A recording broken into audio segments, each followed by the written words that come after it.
Hello everyone and welcome to another rapid game that I'm going to play on leeches, 10 minutes per player, plus 0 seconds increment. Let's bump this up to 10. Yeah, I've been taking it a little bit easier for the past 2 days. The candidates tournament has been exhausting, not just for the players, but also for anyone covering the event, especially since I'm from Europe. I was pretty much working the night shift for 3 weeks. So I took, a day off, but tomorrow we are continuing with our regular upload frequency. So I've seen a lot of you guys have been suggesting some games. Some of them are very nice. We will have a lot to enjoy. But yeah, let's see who our opponent is for this one. It's A93 9203, rated 2277, and we have pawn to d4. Now, I could try a lot of things, but we're gonna play knight to f6. We might face the London, but we might also face something else. So we're gonna play the Nimzo Indian if he plays knight to c3. Okay, so it's the Nimzo, and we'll see what he goes for. Probably something like this, yeah. And we're gonna. Do we go for the early castles? Pretty much any move is a move here, but yeah, let's make it interesting. Let's play b6. Go for the early e4 square. I haven't done this in a while. It's probably not even that great. But we'll see what he does. How will he punish this insolence? Okay, so he takes the full center, as one always should. And now he stops even d5, because if he advances, my knight doesn't really have this square. Although, you know, it does look... okay, it does look very nice, but, you know, probably something should be off. Yeah, okay, you can play that.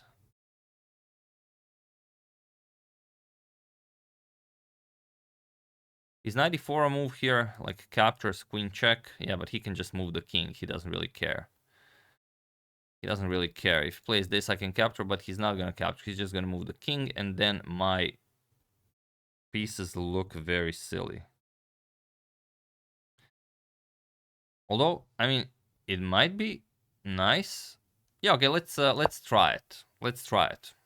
I know it's a serious game, but my pieces will come alive, sort of. Yeah, I think it's a really bad move. It could even be like a -3 for me.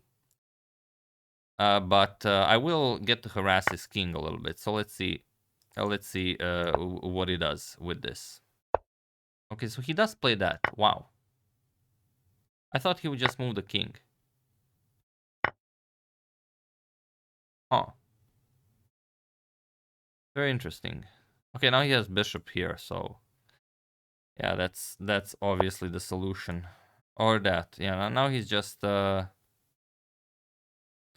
he's just up a piece.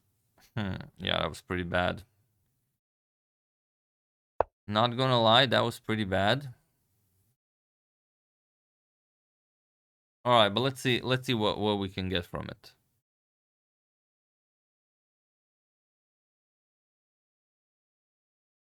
Yeah, okay. These rapid sessions aren't really all that much about openings. So now watching me play a piece down and trying to actually win the game is what this channel is all about when I'm playing rapid. So let's see if I can do it. All right, so we're just gonna play solid moves. My idea is, of course, with c5 to weaken the e5 pawn. And yeah, that's pretty much it. That's my idea for the moment. He might consider some a3 ideas, but probably he just captures. Of course, if I take with the bishop, that's pretty bad because I don't want to trade. He's up a piece. But then again, if he allows this, then I get my bishop to come alive. So something maybe to consider. But yeah, I really don't think he has any issues here. Like even just a nice bishop to b2 is perfectly fine. Or he can bring the rook, he can castle, he can do pretty much whatever he wants. I have like I have 0 compensation for the piece. Yeah, of course, even that is possible. Yeah, we'll take here. We'll take here. He will take the bishop. I will also take the bishop.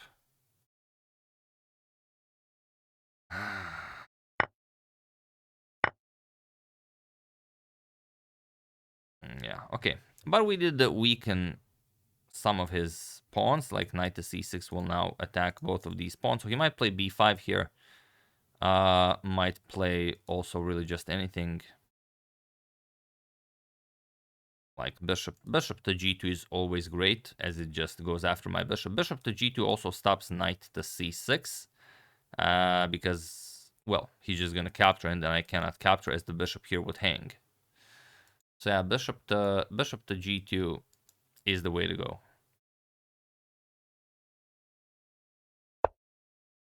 Oh no, he wants to trap my rook.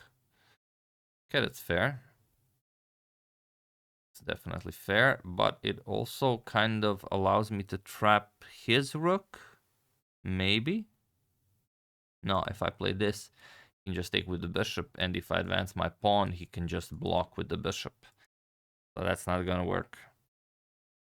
And a knight here, he just takes it with the rook. Yeah, bishop takes and knight c7 check picks up the bishop, so that's out of the question. So our only move here is the what? Yeah, we don't have a move here, not really.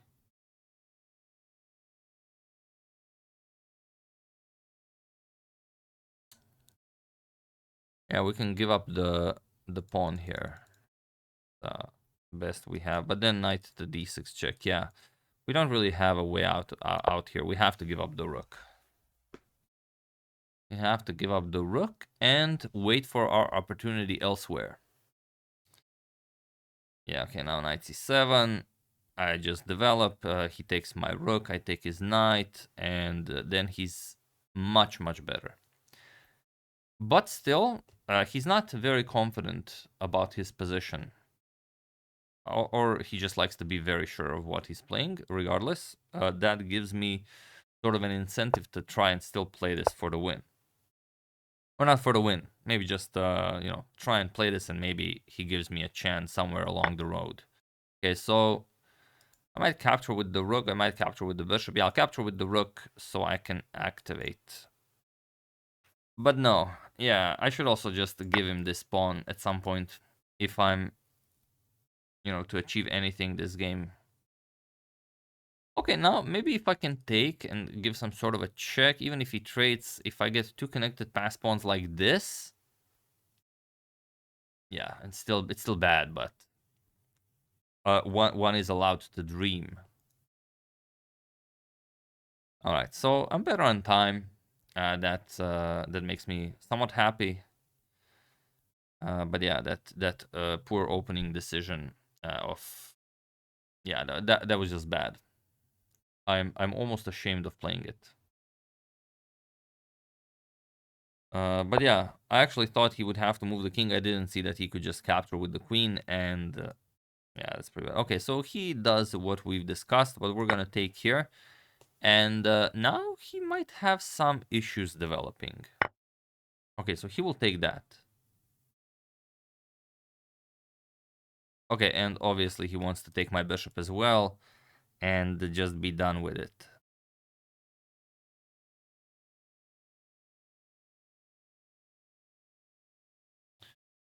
Okay, so now basically the only thing we're looking for are tricks.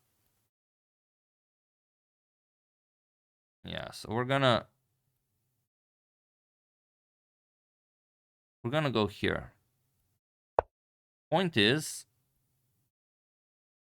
that if he takes the bishop, I take with the rook. Those two pawns are actually somewhat dangerous.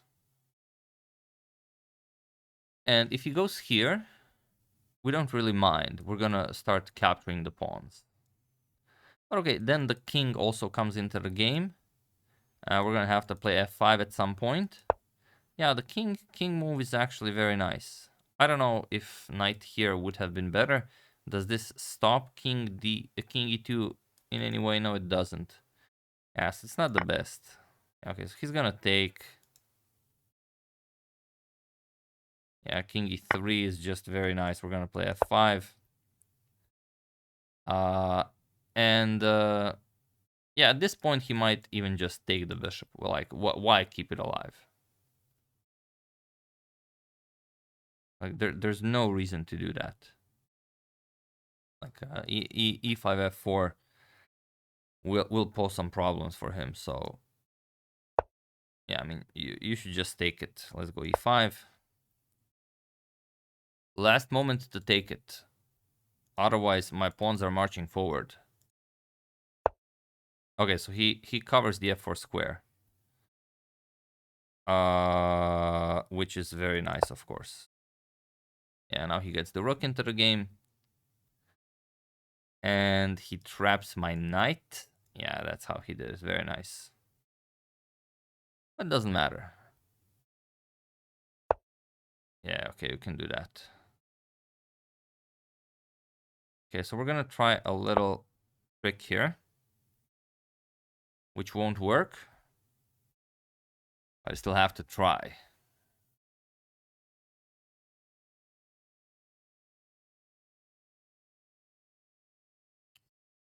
All right. So he might take. I mean, why wouldn't he? And now we're hoping for captures. Okay, so of course he takes the rook first. Takes the rook first, and now he's just up a clean piece. That's the way to do it. And I only have a pawn as compensation for the piece, so that's pretty bad. Okay, his knight is sort of out of the game a little bit. Yeah, he stops this. He wants to block with the rook. But maybe I can be annoying. Yeah, I can be annoying. But yeah, or rather, what is he doing? Wants to play this and push the pawn. Okay.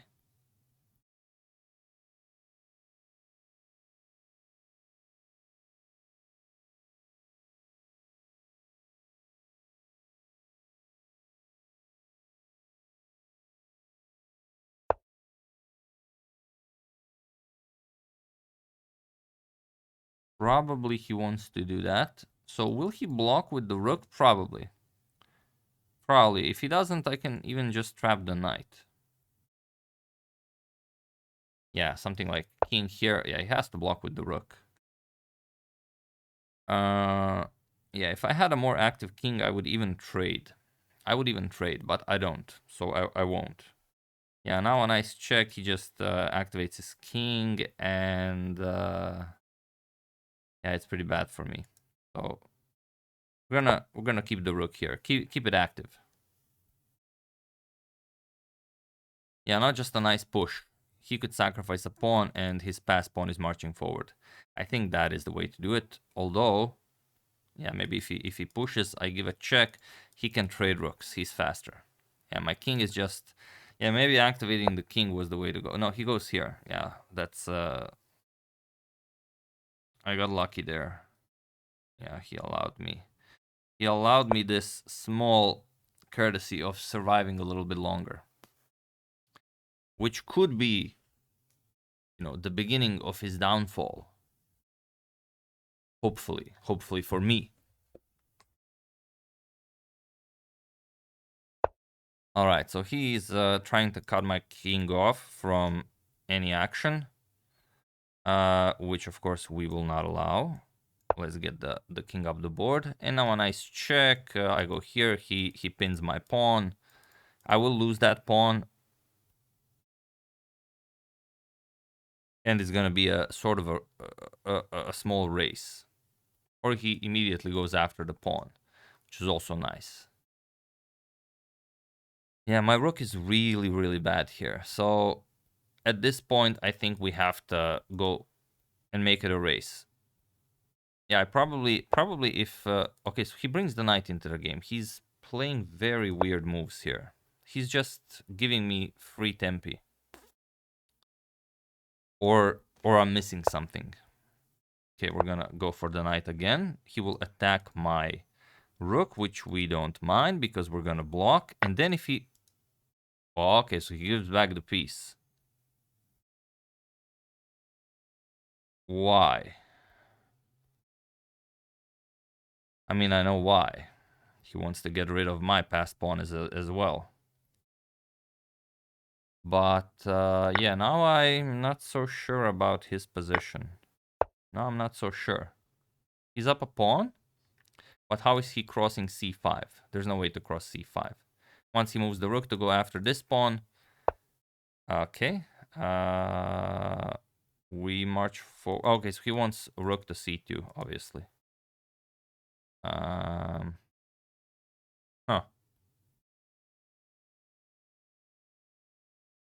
Yeah, we don't care. We don't care. He's always taking the longer route to victory, and it's making him burn time. And like I'm dead. I'm dead for the entire game, but he just sort of is keeping me alive.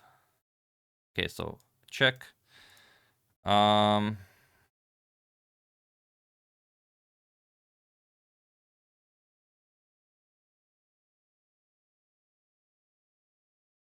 Yeah, let's just push.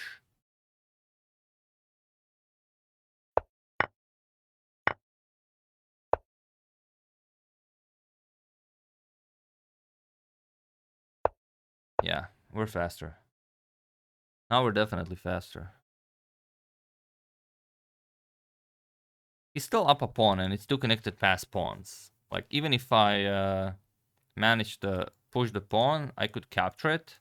But yeah, the two connected pass pawns. Yeah, okay.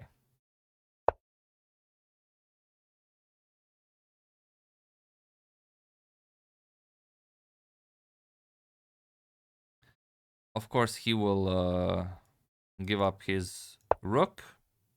But no, now we're actually winning now. Yeah, so this is perfectly fine. Yeah, I don't believe we were actually able to do this, but yeah, the pawns are not nearly advanced, as far advanced as they should be for him to have any winning chances. But yeah, we're just gonna put our king behind the pawns, and then the rook comes into the game, and that's it. That is all there is to this game. All right, so yeah, we're gonna put the king here, and I'll just make sure he cannot cross this square, and that's it. Simple as that. All right, so it was a terrible... Well, it wasn't a terrible game. I mean, it was a terrible opening move by me, but after that, you know, could be a decent game. Okay, now he resigns. Yeah, so it was definitely something to take from this game. Okay, so he will allow me to checkmate him. Okay, no, he won't. Okay, let's go for mate. Okay, there we go. Okay, my interface froze. All right, so there we have checkmate. Yeah, so it was a really bad move by me in the opening, which we will now see as I plan on analyzing the game a little bit. Although there's not all that much to analyze because, well, I'm just interested in how bad my move was. So it was a standard Nimzo Indian. I went for this B6 move, which you can see that shifts the evaluation from 0-0. Although you can't see it, I can see it. It shifts the evaluation from 0-0 to 0.5 in white's favor, which is nothing really. Unless you're like 2700. So f3, I played... Yeah, okay, so it's countered by e4, but okay, f3, I played nothing spectacular, and d5. He advanced the pawn, and okay, now knight after d7, obviously, but I played this. And like I said, it's a +3 for white. I gave a check, he blocked, I captured, and he captured with the queen, which got us this really bad position for me. So here I mentioned that, yeah, now we should just, you know, try and see how to play being down a piece, which is also hard for the opponent, as he's like, why is this guy giving me a piece? And he loses interest in the game completely, which is also something you should take away from this game. Just because you won a piece doesn't mean your opponent will not really try to win. You know, you're used to your opponent blunders a piece, okay, he resigns. But I always like to remind everyone, I think it was Isle of Man 2017 or something like that, maybe 2016, where Magnus blundered a piece against Gawain Jones in a classical game, and he ended up winning that game. So yeah, I mean, okay, so everything like still +3 for my opponent. Yeah, knight to c7, sort of not the best. Yeah, I should just continue development, or even knight to d6. Yeah, even better. Yeah, but he wanted to win really quickly, which, yeah, still +3. I take this, he goes here. And f5, yeah, now he should be completely winning And he is. I mean, he played everything perfectly. And this, of course, yeah, you should definitely capture it. King captures. I played g5. Wanted to get those pawns up the board. Where was the real mistake? So this is still perfectly fine. He's nurturing his advantage of an extra piece.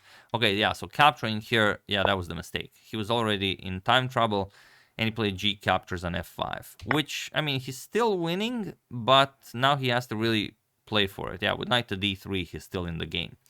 Probably he avoided it because he thought rook b1 check, king c3, yeah, f4. I mean, it looks very hard to stop. But yeah, like rook e2 and rook e2 and you don't have f3. But yeah, I mean, a little time on the clock.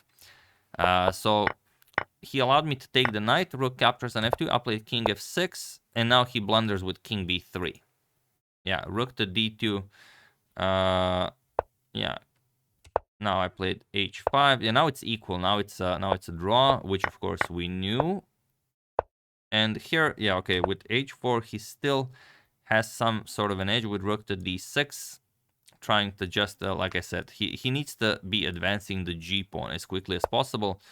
But he went after my pawns. Okay, captures, and now rook to h8, the move that loses him the game.